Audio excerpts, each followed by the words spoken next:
नमस्कार साथियों, आप सभी का फिर से स्वागत है आपके अपने YouTube चैनल कॉन्सेप्ट लवर्स में। साथियों, आज हम बात करेंगे गणित के विषय औसत के बारे में। आज हम औसत निकालना सीखेंगे और आपकी परीक्षा में जितने भी तरह के सवाल औसत से संबंधित आ सकते हैं उन सवालों पर आज हम चर्चा करेंगे। हम कुछ बहुत अधिक महत्वपूर्ण फॉर्मूलों को देखेंगे। उसके अलावा हम समांतर श्रेणी के विषय में आज हम जानेंगे। परंतु उससे पहले मैं आपको बता दूं कि आप किसी भी परीक्षा की तैयारी कर रहे हैं, यह वीडियो आपके लिए महत्वपूर्ण रहने वाला है। और अगर आप सुपर टेट, यूपी टेट तथा सी टेट परीक्षा की तैयारी कर रहे हैं तो हमारी जो शिक्षण शास्त्र संबंधी प्लेलिस्ट है उसका लिंक भी आपको डिस्क्रिप्शन में मिल जाएगा। आप हमारा टेलीग्राम चैनल भी ज्वाइन कर सकते हैं, जहां मेरे द्वारा बनाए गए प्रश्न पत्र आपको हल करने के लिए मिलेंगे। तो साथियों, चलिए शुरू करते हैं। यहाँ पर आप अपने सामने औसत की परिभाषा देख सकते हैं। परिभाषा के अनुसार एक ही प्रकार के आंकड़ों पदों के योग को उन पदों की संख्या से भाग देने पर जो परिणाम प्राप्त होता है वह औसत या माध्य कहलाता है। यहाँ पर आप फॉर्मूला देख सकते हैं। ऊपर क्या दिया है, पदों का योग, और उसको जब हम भाग देंगे पदों की संख्या से तब हमारा जो औसत है वह निकल के आएगा। चलिए इसको सवाल के माध्यम से समझने का प्रयास करते हैं। आपके सामने यह एक सवाल दिया गया है जिसमें आपको कुछ आंकड़े दिए गए हैं। इन आंकड़ों का आपको औसत निकालना है। तो औसत निकालने के लिए सबसे पहले क्या करेंगे, हम ये जितने भी आंकड़े हैं इनको जोड़ लेते हैं। पहली संख्या 232, फिर 149, फिर 208, फिर 301, 399 प्लस 500 415। अब आप देख रहे हैं कि इनकी संख्या कितनी है, 1 2 3 4 5 6। तो साथियों ये 6 हैं तो इसको 6 से भाग दे देंगे। तो जब हम इसको जोड़ते हैं तब हमारे पास इसको जोड़ के आएगा 1704। इसको हम डिवाइड कर रहे हैं साथियों 6 से। जब हम इसको आगे फर्दर सोल्व करते हैं तो हमारा आंसर आएगा 284। साथियों ये 284 ही आपका औसत है, जो इस दिए गए आंकड़े का औसत है। इसी तरीके का इस्तेमाल करके हम आगे इसी तरह के जितने भी सवाल है वह सब करेंगे। यहाँ पर एक और फॉर्मूला दिया गया है। इस फॉर्मूले का भी आप उपयोग कर सकते हैं अगर आपको क्रमागत संख्याएं दी गई हों। क्रमागत संख्याओं से मतलब है आपका जो संख्या 2 3 4 इस तरीके से एक के बाद एक क्रम से दी गई हों, मान लो 8 तक दी गई हैं, तो उनका आप औसत पहली संख्या और अंतिम संख्या को जोड़कर उन दोनों को 2 से भाग कर निकाल सकते हैं। जैसे कि यहाँ पर जो दिया गया है आपकी संख्या, उसका औसत आपका आएगा 10/2 = 5। इस तरीके से आइए एक सवाल और देख लेते हैं। मान लीजिए आपके सामने संख्या दी गई हैं 11 12 13 14। ये संख्याएं क्या हैं, क्रमागत संख्याएं हैं, लगातार चल रही हैं। तो इनका औसत निकालने के लिए क्या कर सकते हैं, हम 11 को 14 में जोड़कर 2 से भाग दे दीजिए। कितना आएगा साथियों, ये आएगा आपका 25/2 = 12.5। 12.5 ही साथियों आपका आंसर होगा।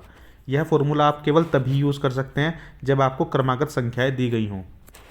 किसी अन्य तरह की संख्याओं के लिए आप इस फॉर्मूले का उपयोग नहीं कर सकते हैं।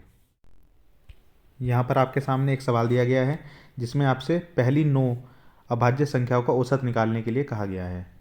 तो साथियों, सबसे पहले आपको पता होना चाहिए कि हमारी पहली 9 अभाज्य संख्या कौन सी हैं। तो हमारी सबसे छोटी अभाज्य संख्या है साथियों 2, उसके बाद 3, फिर 5 हमारी अभाज्य संख्या है, फिर 7, फिर हमारी 11 अभाज्य संख्या हो जाती है क्योंकि जो 9 है वह 3 से कट जाता है साथियों, फिर 13, फिर 17, फिर 19, फिर 23। और साथियों हमारी संख्या कितनी है, संख्या है हमारी 9। तो जब हम इसको आगे ऐड करेंगे तो कितना आएगा साथियों, 100/9। तो आपका 100/9 क्या है साथियों, औसत हो जाएगा। इसको आप यहाँ पर भी छोड़ सकते हैं, यही आपका आंसर होगा। यहाँ पर आप अपने सामने औसत के कुछ और सवाल देख सकते हैं। सवाल में वह कह रहा है कि 5 संख्याओं का औसत कितना दिया गया है, 10, तथा इसमें वह कौन सी संख्या जोड़ी जाए कि औसत 12 हो जाए। आपको पता है कि फॉर्मूला क्या है औसत का, औसत बराबर संख्याओं का योग अपॉन नंबर ऑफ संख्याएं। तो साथियों हम सबसे पहले क्या करेंगे कि 5 संख्याओं का योग निकाल लेंगे। तो साथियों योग कितना आएगा हमारा, औसत इंटू नंबर ऑफ संख्या = 50।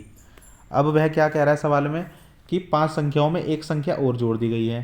तो अब साथियों नंबर ऑफ संख्या कितनी आई हमारे पास, 6। और औसत कितना हो गया हमारे पास नया 12। तब हमारा जो नया योग है वह कितना आया साथियों, 6 संख्याओं का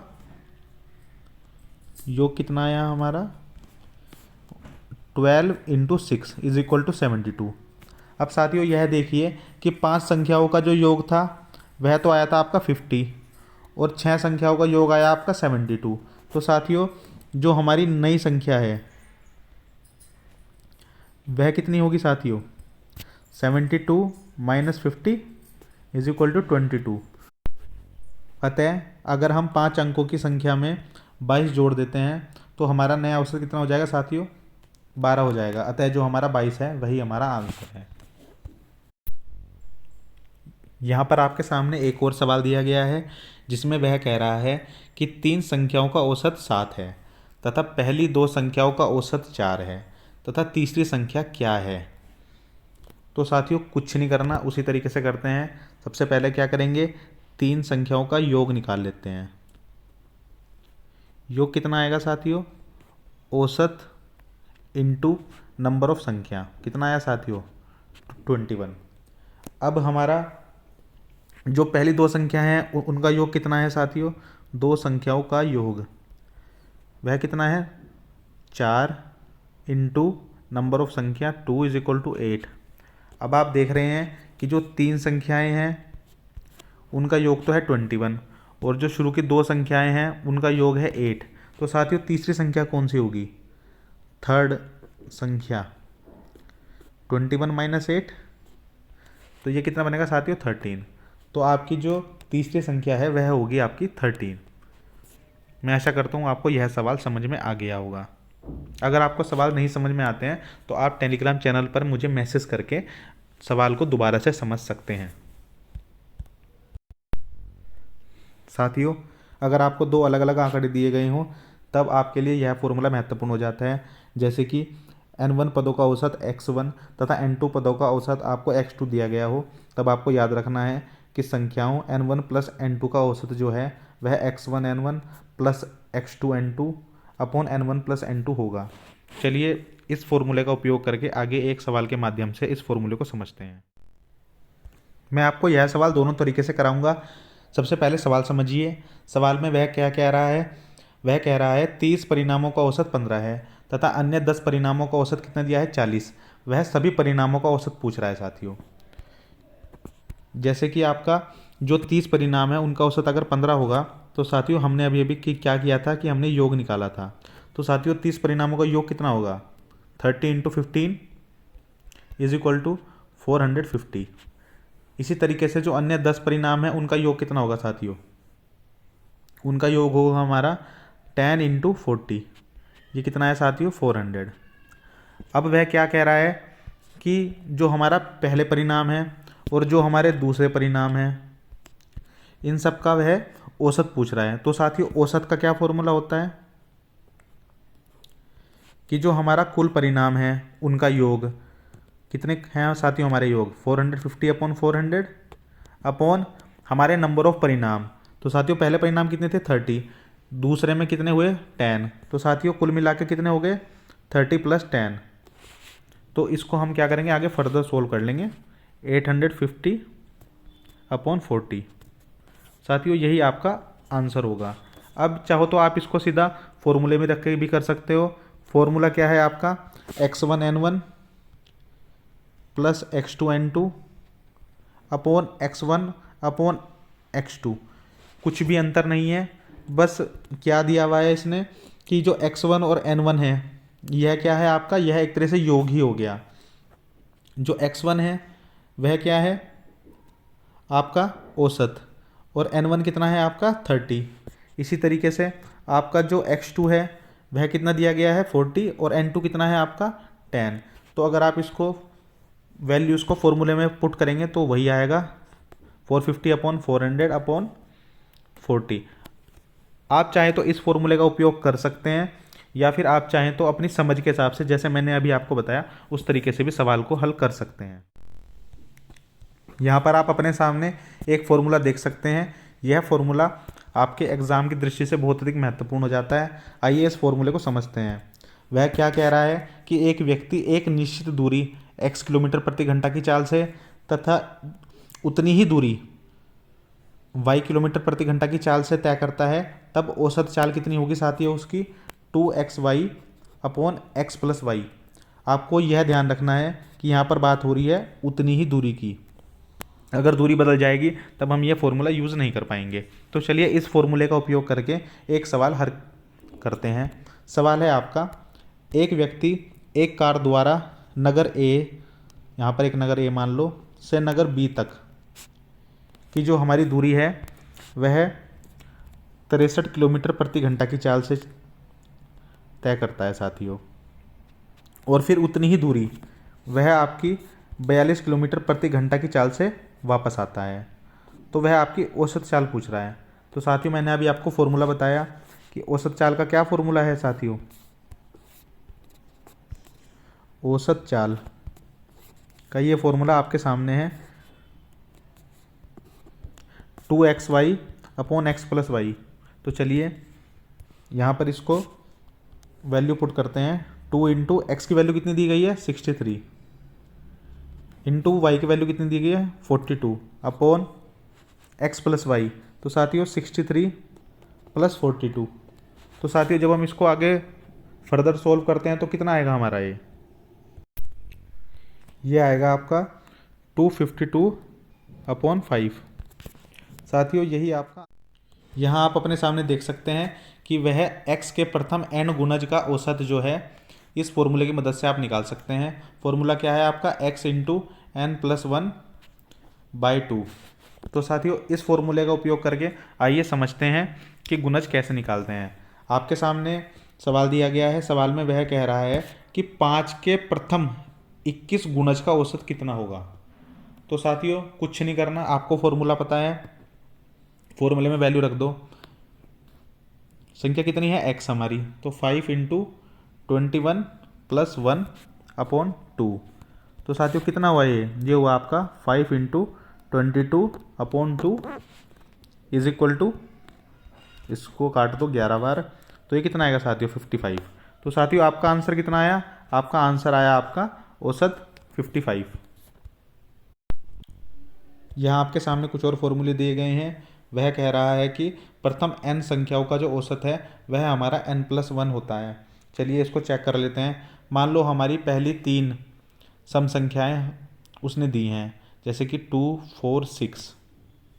तो हमारा इसका औसत कितना होगा साथियों, संख्याओं की संख्या कितनी है हमारी 3, तो औसत कितना होगा हमारा 3 प्लस 1 इज इक्वल टू 4। तो साथियों 4 हमारा 2, 4, 6 का औसत होगा। इसी तरीके से अगर हमें विषम संख्या दी गई हो, आपको यह ध्यान रखना है कि प्रथम, अगर हमें प्रथम विषम संख्या दी गई हो जैसे कि 1, 3, 5, 7, तो इनका औसत कितना होगा साथियों, संख्या कितनी दी गई है हमें 4, तो औसत कितना होगा साथियों हमारा 4। तो आपको यह याद रखना है सीधा सीधा, अगर प्रथम n विषम संख्याएं या प्रथम n सम संख्या दी गई हो तो आप इस तरीके से उनका औसत निकाल सकते हैं। आइए थोड़ा समांतर श्रेणी के विषय में जानते हैं। साथियों समांतर श्रेणी वह श्रेणी होती है जिसमें दो क्रमागत पदों का अंतर जो है वह नियत रहता है। जैसे कि आपके सामने एक सीरीज दी गई हो, जैसे कि 4, 7, 10, 13 एंड सो ऑन, आपके सामने सीरीज है। तो अगर आप 7 में से 4 माइनस कर दिए तो कितना आएगा 3 आएगा। इसी तरीके से 10 में से 7 माइनस कर दिए तो कितना आएगा 3 आएगा। 13 में से 10 माइनस करें तो कितना आएगा 3 आएगा। तो जो हमारा अंतर है वह हमेशा नियत रहेगा। तो ऐसी श्रेणी को हम क्या बोलेंगे, समांतर श्रेणी या फिर अर्थमेटिकल प्रोग्रेशन, या फिर इसको हम अंग्रेजी में AP भी लिखते हैं। तो साथियों जो हमारी समांतर श्रेणी होते हैं उसके कुछ अपने फॉर्मूले होते हैं। जैसे कि अगर हमें समांतर श्रेणी दी गई हो, कोई भी समांतर श्रेणी, और उसका हमें n-वा पद निकालने के लिए उसने बोला हो, तब हमारा जो n-वा पद होगा वह होगा हमारा a plus n-1 into D. साथियों यहाँ पर जो a है यह होगा हमारा पहला पद श्रेणी का, और जो हमारा d होगा साथियों वह होगा हमारा अंतर, और जो n है वह हमारे नंबर ऑफ जो भी हमें पद निकालना है वह हमारा सवाल में दिया गया होगा। इसी तरीके से हम जो हमारी समांतर श्रेणी है उसके पदों का योग भी निकाल सकते हैं। देखिए कि n पदों का योग जो है वह कितना होता है n/2 2a + n-1 into D. साथियों आपको यह फॉर्मूला याद रखना है हर हालत में। इस फॉर्मूले को लिखिए और बार बार इस फॉर्मूले का अभ्यास करिए। ठीक है साथियों, मैंने आपको बताया कि जो a है वह हमेशा हमारा पहला पद होता है और जो d है हमारा वह हमारा अंतर होता है। इस फॉर्मूले का उपयोग करके हम कुछ सवालों को हल करेंगे, तब आप इन फॉर्मूलों को और भी अच्छे तरीके से। यहाँ पर आपके सामने सवाल दिया गया है। सवाल में वह कह रहा है कि प्रथम 100 धन पूर्णांकों का औसत कितना होगा। अभी अभी हमने देखा कि जो हमारे पहले 100 धन पूर्णांक होंगे वह कौन कौन से होंगे साथियों, 1 2 3 4 5 6 एंड सो ऑन। हम कहाँ तक जाएंगे, 100 तक। अब वह पूछ रहा है कि यह जो हमारी सीरीज़ है, जो श्रेणी है हमारी, इसका औसत कितना होगा। अब हमें पता है कि यह क्या है साथियों, यह एक समांतर श्रेणी है, क्योंकि देखो अंतर कितना आ रहा है, 2 और 1 में 1 का, 3 और 4 में अंतर कितना आ रहा है 1 का, 5 और 4 में अंतर कितना आ रहा है साथियों 1 का, तो 6 और 5 में अंतर 1 का। तो इसी तरीके से हमारा जो अंतर है वह हमारा नियत है। तो ये जो हमारी श्रेणी है यह है हमारी समांतर श्रेणी, मैंने भी आपको बताया। तो साथियों जब यह हमारी समांतर श्रेणी हो जाती है तब हमें पता है कि जो समांतर श्रेणी के जो पदों का योगफल होता है वह कितना होता है साथियों, n/2 2a + n-1 into D. अब साथियों हमें कुछ नहीं करना, हमें केवल बस फॉर्मूले में वैल्यू पुट करनी है। साथियों ये जो d है, d का वैल्यू कितनी आई साथियों 1। अभी हमने देखा कि 1 2 3 के बीच में जो डिफरेंस होता है हमेशा 1 का होता है। तो जो सार्वंतर है d वह कितना आया 1, और जो हमारा a है, a की वैल्यू कितनी है साथियों 1, क्योंकि हमारी श्रेणी 1 से शुरू हो रही है, पहला पद हमारा 1 है। तो कुछ नहीं, वैल्यू पुट करो। साथियों n की वैल्यू कितनी है हमारी 100, तो 100/2, तो ये कितना होगा साथियों 2 × 1 2 प्लस n की वैल्यू कितनी है 100 -1, और d की वैल्यू कितनी है साथियों 1। अब इसको जब हम आगे सोल्व करेंगे तो ये कितना बनेगा साथियों, ये बनेगा हमारा 100/2, और ब्रैकेट में साथियों ये 2 प्लस का है और ये एक जो है माइनस का है। तो क्या होगा साथियों 100 + 1 बन जाएगा अंदर। तो ये कितना होगा, ये होगा हमारा 1/2 × 100 × 101। तो साथियों जब हम इसको सोल्व करेंगे तो कितना बनेगा ये साथियों, ये आएगा हमारा 5050। साथियों हमारा जो औसत आया पहली 100 धन पूर्णांकों का वह आया हमारा 5050। यही आपका आंसर है।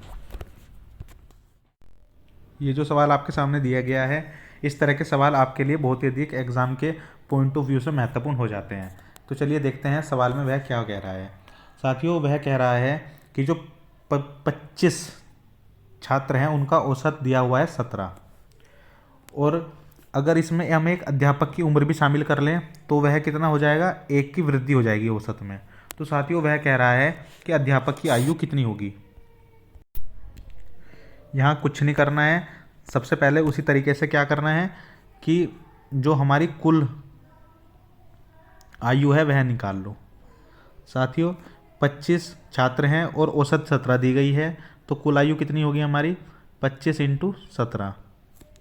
ठीक है साथियों, यह है आपका 425। अब वह क्या कह रहा है सवाल में कि एक अध्यापक भी हमने ऐड कर लिया। तो साथियों अब हमारी संख्या कितनी हो गई, संख्या हो गई हमारी 26। और अब नया औसत कितना कह रहा है, वो औसत कह रहा है वो कि औसत में 1 की वृद्धि हो गई। औसत पहले कितना था हमारा 17, अब कितना हो गया हमारा औसत 18। तो साथियों ये कितना हो गया हमारा 468 वर्ष। अब हमें क्या करना है, अध्यापक की आयु निकालनी है साथियों। तो पहले जो छात्र थे उनकी कुल जो उम्र थी वह कितनी थी 425। अब अध्यापक को ऐड करने के बाद उम्र कितनी हो गई 468। तो साथियों अध्यापक की जो उम्र हो गई वह हो गई हमारी 468 - 425। तो साथियों इसको माइनस करो तो कितना आएगा, ये आएगा आपका 43। तो साथियों अध्यापक की उम्र हुई आपकी 43। साथियों इस तरीके से आप अन्य सवाल हल कर सकते हैं। मेरे द्वारा कुछ और सवाल आपको औसत से संबंधित कराए जाएंगे। इस वीडियो में इतना ही। अगर आपको यह वीडियो पसंद आई हो तो इसे लाइक करिए, शेयर करिए। टेलीग्राम का जो लिंक है वह भी आपको डिस्क्रिप्शन में दे दिया गया है। वीडियो पूरा देखने के लिए आपका धन्यवाद।